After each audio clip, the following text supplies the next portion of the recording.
The enemy we're dealing with is an enemy who has no borders, and they do not care what they do. And I can tell you it is not only on those aspects. We also have part of politics in it, part of sabotage in it. There are certain individuals that feel if they do this, they will make the country ungovernable or make it seem as if nothing is being done. And that's why they want to do everything. People are discussing with even the terrorists to make sure that they continue pushing their agenda to make Nigeria look as if it is unsafe. I can assure you that Nigeria is safe and Nigeria will continue to be safe. I'm sure you've seen the statistics of those, how a lot of foreigners and Nigerians that came in for the holiday having confidence that security is returning into Nigeria. We will continue to do that. They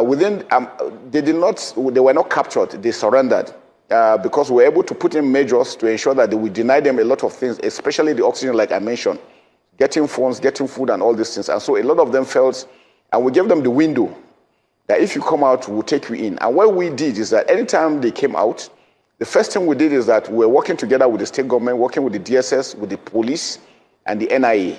They were being profiled. Those ones that are really active members are kept at a side, while those, what we realize again is that not everyone that was part of it is a terrorist. Some of them were conscripted, some of them were forced, some were enslaved. So we're able to separate those aspects. And I mentioned that over 120 surrendered. Out of this number, over 60,000 were children. Now, what were the terrorists doing? In the past, they used to capture communities and then force men, especially adults, to join them, whether they like it or not. If you refuse, they behead you. So you had no choice.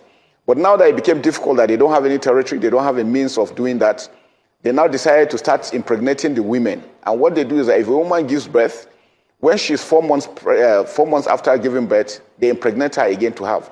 They were trying to produce a new set of terrorists.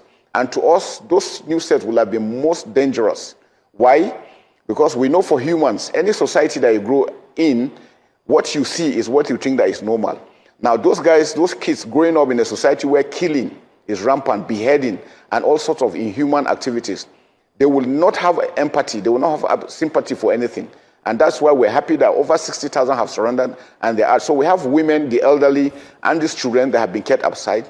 Those main actors are going through the eradication, and investigation is ongoing. Those ones found to be culpable will be tried. And I'm sure you know that the Attorney General has been prosecuting them of recent. We're taking those of them that were found to be free, taking them to Operation Safe Corridor in Gombe, where they are being de-radicalized, and then giving skills, because we understand that poverty, unemployment, hunger, illiteracy, these are aspects that also aggravate this issue. So we must address them. And that's why it's important for us to have a final solution is, I always go back to this, good governance. Our local governments must work well. Our governors must work well. We must have infrastructure. We must have food. We must have schools so that we remove illiteracy, because part of this issue is with illiteracy. I mean, some of them are being told that if a soldier kills you, you are going to paradise. And if you kill a soldier, you have blessing. So you see those waxed ideas, which is not religious, it's not Islamic, it's not Christian.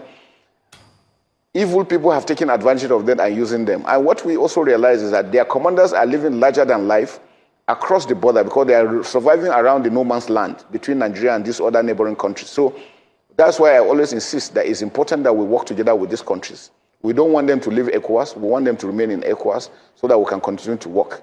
Whether those countries want their own kind of governance, it is left for them.